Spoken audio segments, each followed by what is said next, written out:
मधुबन के बाबा, मधुबन के बाबा मुरली वाले, आपका क्या कहना, आपका क्या कहना। ओम शांति। आज 31 मई 2024 के साकार मधुर महावाक्य है। आज मीठे मीठे बाप दादा बोले, मीठे बच्चे, बाप आए हैं कांटों को फूल बनाने। सबसे बड़ा कांटा है देह अभिमान। इससे ही सब विकार आते हैं, इसलिए देही अभिमानी बनो। बाबा ने कहा, मीठे बच्चे, बाप आए हैं कांटों को फूल बनाने। सबसे बड़ा कांटा है देह अभिमान। इससे ही सब विकार आते हैं, इसलिए देही अभिमानी बनो। बाबा ने आज प्रश्न पूछा है कि भक्तों ने बाप के किस कर्तव्य को न समझने के कारण सर्वव्यापी कह दिया है। तो उत्तर में बाबा ने समझाया कि बाप बहुरूपी है। जहाँ आवश्यकता होती सेकंड में किसी भी बच्चे में प्रवेश कर सामने वाली आत्मा का कल्याण कर देते हैं, भक्तों को साक्षात्कार करा देते हैं। वह सर्वव्यापी नहीं, लेकिन बहुत तीखा रॉकेट है। बाप को आने जाने में देरी नहीं लगती। इस बात को न समझने के कारण भक्त लोग सर्वव्यापी कह देते हैं। ओम शांति। यह है छोटा सा गुलशन, ह्यूमन गुलशन। बगीचे में तुम जाओ तो उसमें पुराने झाड़ भी होते हैं, किस्म किस्म के। कहाँ मुखड़ियाँ भी होती हैं, कहाँ आधी खिली हुई मुखड़ियाँ होती हैं। तो यह भी बगीचा है ना। अब ये तो बच्चे जानते हैं कि यहाँ आते हैं कांटों से फूल बनने। श्रीमत से हम कांटे से फूल बन रहे हैं। कांटे जंगल के हैं और फूल बगीचे में होते हैं। बगीचा है स्वर्ग, जंगल है नर्क। बाप भी समझाते हैं कि यह है पतित कांटों का जंगल और वह है फूलों का बगीचा। फूलों का बगीचा था, वह अभी फिर कांटों का जंगल बना है। देह अभिमान है सबसे बड़ा कांटा, और उसके बाद फिर सब विकार आते हैं। वहाँ तो तुम देही अभिमानी रहते हो। आत्मा में ज्ञान रहता है कि अभी हमारी आयु पूरी होती है। अब हम ये पुराना शरीर छोड़ जब दूसरा जाकर लेंगे, साक्षात्कार होता है, हम गर्भ महल में जाकर विराजमान होंगे। फिर मुखड़ी बनकर मुखड़ी से फूल बनेंगे। ये आत्मा को ज्ञान है। सृष्टि चक्र कैसे फिरता है ये ज्ञान नहीं है। सिर्फ यह ज्ञान रहता है कि ये शरीर पुराना है, इसको अब बदलना है। अंदर में खुशी रहती है। कलयुगी दुनिया की कोई भी रस्म आदि वहाँ होती नहीं। यहाँ होती है लोक लाज, कुल की मर्यादा। फर्क है ना। तो वहाँ की मर्यादा को सत्य मर्यादा कहा जाता है। यहाँ तो है असत्य मर्यादा। सृष्टि तो है ना। बाप आते ही हैं, जबकि आसुरी संप्रदाय है, उसमें ही दैवी संप्रदाय की स्थापना जब हो जाती है तब विनाश होता है। तो जरूर आसुरी संप्रदाय है, उसमें ही दैवी गुण वाली संप्रदाय स्थापन हो रही है। यह भी समझाया है योग बल से, तुम्हारे जन्म जन्मांतर के पाप नष्ट होते हैं। इस जन्म में भी जो पाप किए हैं वह भी बताने पड़े। उसमें भी खास है विकार की बात। याद में है बल। बाप है सर्वशक्तिमान। तुम जानते हो जो सर्व का बाप है, उनके साथ योग लगाने से पाप भस्म हो जाते हैं। यह लक्ष्मी नारायण सर्वशक्तिमान है ना, तो सारी सृष्टि पर इनका राज्य है। वह है ही नई दुनिया, हर चीज नई। अब तो जमीन ही कलराठी हो गई है। अभी तुम बच्चे नई दुनिया के मालिक बनते हो, तो इतनी खुशी रहनी चाहिए। जैसे स्टूडेंट वैसे खुशी भी जाती होगी। तुम्हारी ये है ऊंच ते ऊंच यूनिवर्सिटी, ऊंच ते ऊंच पढ़ाने वाला है। बच्चे पढ़ते भी हैं ऊंच ते ऊंच बनने के लिए। तुम कितना नीच थे, एकदम नीच से फिर ऊंच बनते हो। बाप खुद ही कहते हैं कि तुम स्वर्ग के लायक थोड़ी हो। अपवित्र वहां जा न सके। नीचे हैं तब तो ऊंच, देवताओं के आगे उन्होंने महिमा गाते हैं। मंदिरों में जाकर उन्होंने ऊंचाई और अपनी नीचता का वर्णन करते हैं। फिर कहते हैं रहम करो तो हम भी ऐसे ऊंच बने। उन्होंने आगे माथा टेकते हैं। तो हैं तो वो भी मनुष्य, परंतु उनमें दैवी गुण है। मंदिरों में जाते हैं, उन्होंने पूजा करते हैं कि हम भी उन्होंने जैसे बने। ये कोई को पता नहीं है कि उन्होंने ऐसा किसने बनाया। तुम बच्चों की बुद्धि में सारा ड्रामा बैठा हुआ है कि कैसे इस दैवी झाड़ का सैपलिंग लगता है। बाप आते भी हैं संगम युग पर। यह पतित दुनिया है, इसलिए बाप को बुलाते हैं कि हमको आकर पतित से पावन बनाओ।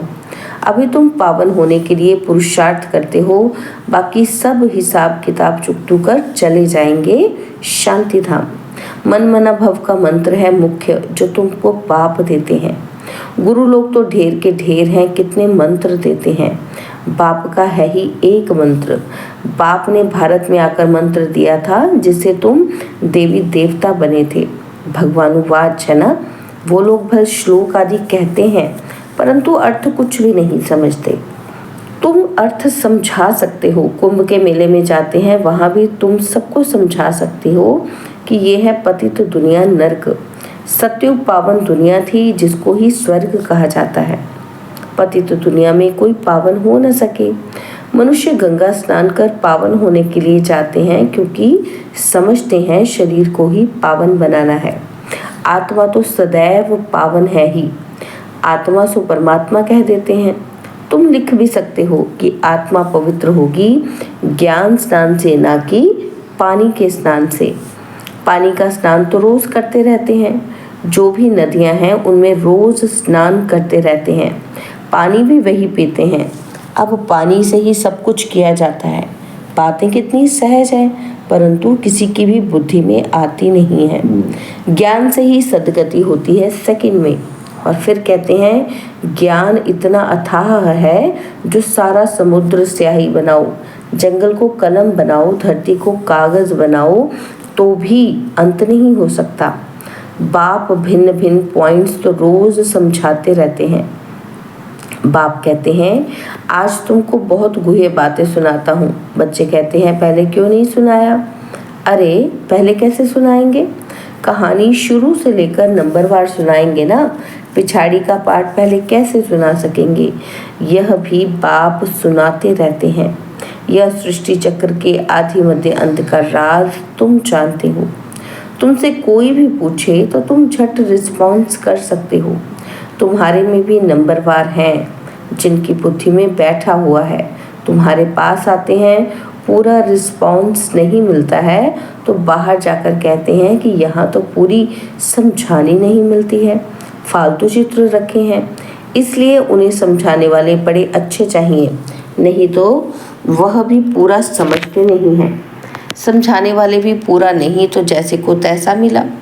बाप कहते हैं कहाँ कहाँ हम देखते हैं कि आदमी बड़ा समझदार है, बच्चे इतने श्रूड समझदार होशियार नहीं हैं, तो फिर हम ही उनमें प्रवेश कर मदद कर लेते हैं, क्योंकि बाप तो है बहुत छोटा रॉकेट, आने जाने में देरी नहीं लगती है।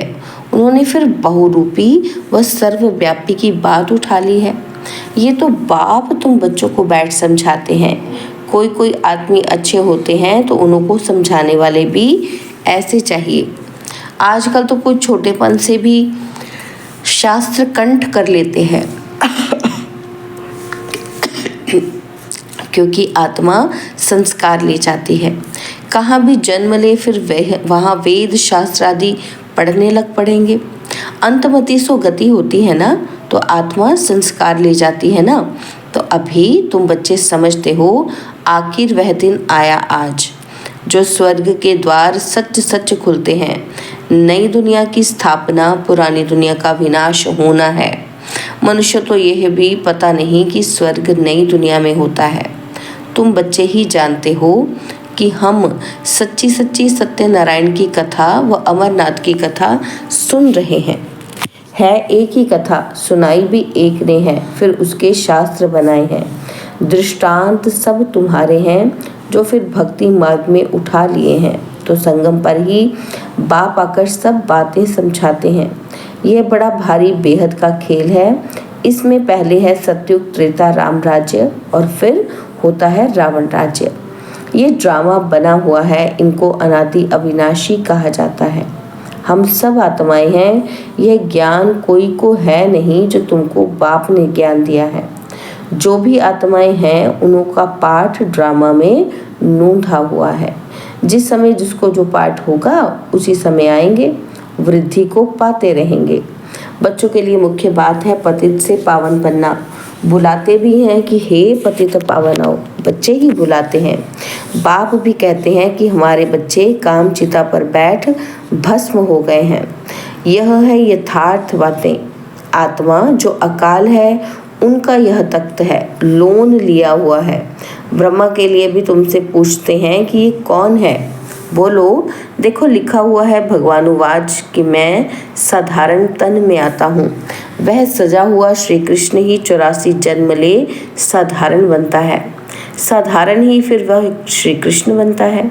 नीचे तपस्या कर रहे हैं, जानते हैं कि हम ये बनने वाले हैं। त्रिमूर्ति तो बहुतों ने देखा है, परंतु उनका अर्थ भी चाहिए ना। स्थापना जो करते हैं फिर पालना भी वही करेंगे।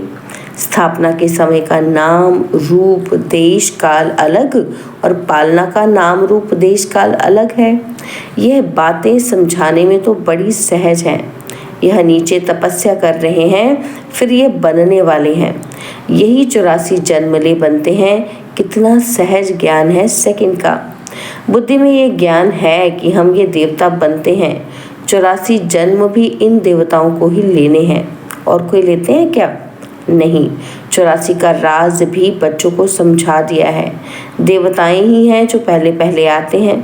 खिलौना होता है ना मछलियों का, तो मछली ऐसे नीचे आती है और फिर ऊपर चढ़ती है। वह भी जैसे सीढ़ी है। भ्रमरी कछुए आदि के भी जो भी मिसाल दिए जाते हैं वह सब इस समय के हैं। भ्रमरी में भी देखो कितना अक्ल है। मनुष्य अपने को बहुत अक्लमंद समझते हैं, परंतु बाप कहते हैं कि भ्रमरी जितना भी अकल नहीं है। सर्प पुरानी खाल छोड़कर नई ले लेते हैं। बच्चों को कितना समझदार बनाया जाता है, समझदार और लायक। आत्मा अपवित्र होने के कारण लायक नहीं है, तो उनको पवित्र बनाए लायक बनाया जाता है। वह है ही लायक दुनिया। यह तो एक बाप का ही काम है जो इस सारी सृष्टि को हेल से हेवन बनाते हैं। हेवन क्या होता है ये मनुष्यों को पता ही नहीं है। हेवन कहा जाता है देवी देवताओं की राजधानी को। सतयुग में है देवी देवताओं का राज्य। तुम समझते हो सतयुग नई दुनिया में हम ही राज्य भाग्य करते थे। 84 जन्म भी हमने ही लिया होगा। कितनी बार राज्य लिया है और फिर गवाया है, यह भी तुम जानते हो। राम मत से तुमने राज्य लिया है और रावण मत से राज्य गवाया है। अभी फिर ऊपर चढ़ने के लिए तुमको राम मत मिलती है, गिरने के लिए नहीं मिलती है। समझाते तो बहुत अच्छी तरह से है, परंतु भक्ति मार्ग की बुद्धि बड़ी मुश्किल चेंज होती है। भक्ति मार्ग का शो बहुत है।